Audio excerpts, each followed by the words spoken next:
लोकसभेच्या निकालासाठी अवघे 16 तास बाकी. उद्या सकाळी 8 वाजल्यापासून मतमोजणी सुरू होणार. निवडणुकीच्या मतमोजणीसाठी यंत्रणा सज्ज. देशात पुन्हा कोण याकडे सर्वांचं लक्ष. भंडारा जिल्ह्यातील मतमोजणीसाठी प्रशासनाची तयारी अंतिम टप्प्यात. 31 फेऱ्यांमध्ये 118 टेबलवर होणार मतमोजणी. तर 500 पोलिसांसह 2000 कर्मचारी सज्ज. मुंबईत मतमोजणीची तयारी सुरू. लोकसभेच्या 6 जागांच्या मतमोजणीची पोलीस प्रशासन सज्ज झालेलं आहे. तर शिवडी विक्रोळीमधील मतमोजणी केंद्रावर पोलिसांचा फौज फाटा. महादेव जानकरांकडून परभणीमधील मतमोजणी केंद्रावर पाहणी. जानकरांनी अधिकाऱ्यांकडून मतमोजणीची केंद्राची घेतली माहिती. परभणीमध्ये जानकर विरुद्ध महाविकास आघाडीचे उमेदवार संजय जाधव यांच्यात लढत. सोलापूर आणि माढा लोकसभेच्या मतमोजणीआधी मॉक काउंटिंग. एकूण 14 टेबलवर 27 फेऱ्यांद्वारे मतमोजणी प्रक्रिया पार पडणार. मतमोजणी परिसरामध्ये पोलिसांचा कडक बंदोबस्त. पालघर लोकसभेच्या मतमोजणीची जिल्हा प्रशासनाकडून तयारी पूर्ण. मतमोजणीसाठी एकूण 106 टेबलची व्यवस्था. सकाळी 8 वाजल्यापासून मतमोजणीला सुरुवात होणार. नाशिकमध्ये मतमोजणी दरम्यान 500 पोलीस तैनात असणार. मतमोजणी केंद्रासह परिसरात सशस्त्र पोलिसांचा बंदोबस्त असेल. नंदुरबारमध्ये उद्या वाखार महामंडळाच्या गोडाऊनमध्ये मतमोजणी होणार आहे. 600 कर्मचारी सज्ज. तर सीआरपीएफ त्याचबरोबर एसआरपी आणि पोलिसांचा बंदोबस्त असेल. धुळे लोकसभा मतदारसंघातील मतमोजणी केंद्राची जिल्हाधिकारी आणि पोलीस अधीक्षकांकडून पाहणी. 120 टेबलावर होणार मतमोजणी. अहमदनगर दक्षिण लोकसभा मतदारसंघात मतमोजणीची तयारी पूर्ण. मतमोजणीसाठी प्रशासन सज्ज. 1500 अधिकारी आणि कर्मचाऱ्यांची नियुक्ती. पुण्याच्या 4ही लोकसभा मतदारसंघामध्ये मतमोजणीसाठी यंत्रणा सज्ज. बारामती आणि पुण्याची मतमोजणी कोरेगाव पार्कच्या भारतीय अन्न महामंडळाच्या गोडाऊनमध्ये होणार आहे.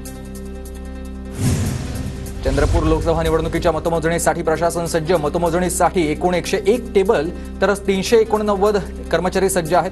पडोली एसआयटी परिसरामधल्या वखार महामंडळात होणार आहे मतमोजणी.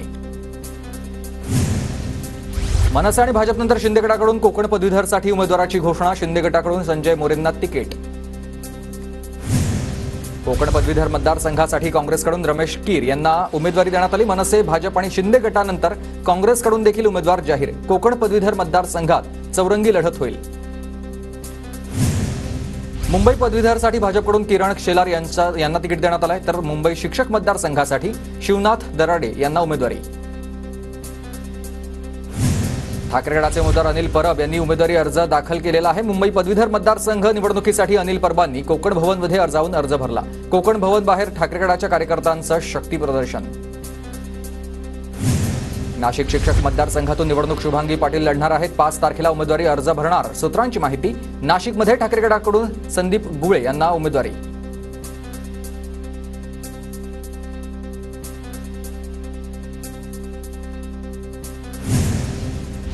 कल्याण लोकसभेचे महायुतीचे उमेदवार श्रीकांत शिंदेंचा बॅनर सोशल मीडियावर व्हायरल. खबर पक्की, हॅट्रिक नक्की. श्रीकांत शिंदेंच्या बॅनरवर हा उल्लेख. शिर्डीत निकालाआधीच सुजय विखेंच्या विजयाचे बॅनर झळकले. फिक्स खासदार असा उल्लेख करत समर्थकांकडून बॅनरबाजी. तर निकालाआधी समर्थकांकडून ही बॅनरबाजी आपण पाहतोय. माढ्याचे महायुतीचे उमेदवार रणजित नाईक निंबाळकरांचे निकालाआधीच बॅनर लागलेले आहेत. साताऱ्याच्या फलटण तालुक्यात निंबाळकर समर्थकांकडून बॅनरबाजी. रणजित नाईक निंबाळकरांचे विजयाचे बॅनर सध्या झळकलेले आहेत. साताऱ्यामध्ये आपण बघतोय.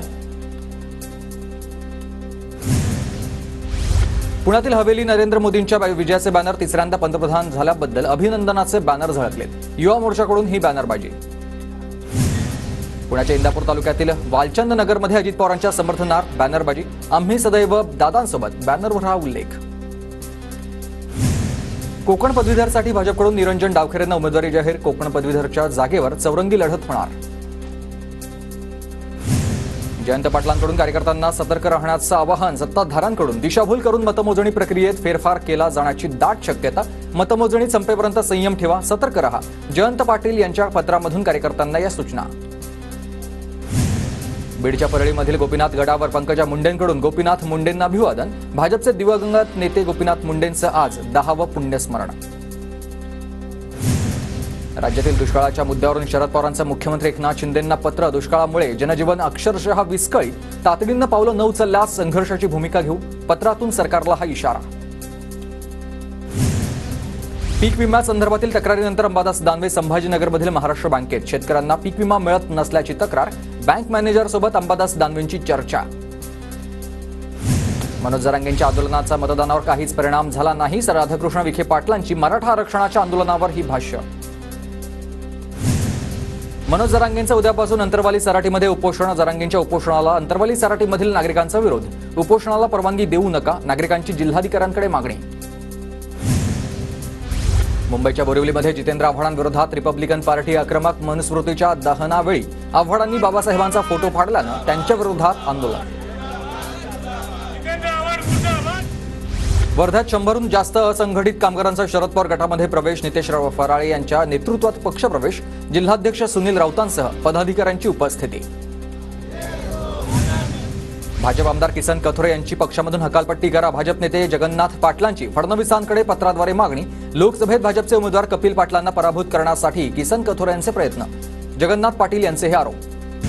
सिंधुदुर्ग जिल्ह्यामधील किनारपट्टी भागामध्ये मान्सूनपूर्व पावसाच्या सरी. मालवण, वेंगुर्ले आणि सावंतवाडी तालुक्याच्या काही भागात पावसाची हजेरी आहे. तर हवामान विभागाकडून कोकणाला पावसाचा येलो अलर्ट देण्यात आला. धाराशिव जिल्ह्यात दुष्काळी परिस्थितीमुळे हजारो हेक्टर ऊसाचं क्षेत्र कमी झालंय. शेतकऱ्यांनी ऊसाच्या खोड्यावर नांगर फिरवलेला आहे. परंडा, कळंब या भागात ऊसाच्या क्षेत्रात घट. चंद्रपूरच्या गोंडपिंपरी तालुक्यामधील ग्रामीण भागाला पाणी टंचाईच्या झळा. पिण्याच्या पाण्यासाठी नागरिकांची वणवण. पाणी टंचाईकडे प्रशासनाचं दुर्लक्ष. बारामतीत भीषण पाणी टंचाई. तालुक्यामध्ये 17 गावं आणि 207 वाड्यांना टँकरनं पाणी पुरवठा सुरू. पाण्यासाठी नागरिकांची वणवण. धाराशिव जिल्ह्यामध्ये 150हून अधिक टँकरनं पाणी पुरवठा सुरू. मात्र त्यातील काही टँकर गळके असल्यानं पाण्याची मोठी प्रमाणात नासाडी होते.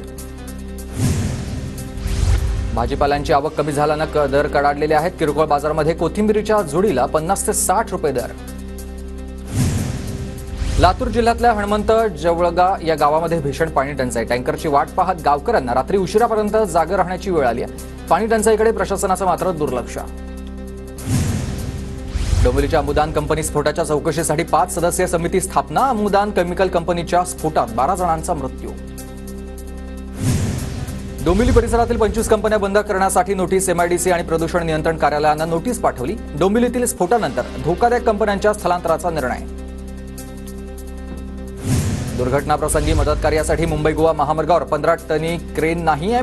प्रशासन निद्रिस्त आहे आणि रत्नागिरी, सिंधुदुर्ग तसंच रायगडमध्ये 15 टनी क्रेन आवश्यक आहे. मे महिन्यात जीएसटी संकलन 10% वाढून आता 1.73 लाख कोटी रुपयांवर. जीएसटी संकलनामध्ये भरघोस वाढ. महामार्ग प्राधिकरणाकडून 1100 टोल नाक्यांवर आता टॅक्समध्ये 3 ते 5% वाढ. निवडणूक संपताच प्राधिकरणाचा निर्णय. आजपासून दरवाढ लागू झाली. गोंदियात आंतरराष्ट्रीय सायकल दिनानिमित्त सायकल रॅली. सायकल रॅलीमध्ये छोट्यांपासून मोठ्यांचा उत्स्फूर्त प्रतिसाद. जळगाव जिल्ह्यातील वरणगावमध्ये आदिशक्ती मुक्ताबाई समाधी सोहळा. समाधी सोहळ्यानिमित्त एका भाविकाकडून मुक्ताईला 160 किलो आंब्यांची आरास.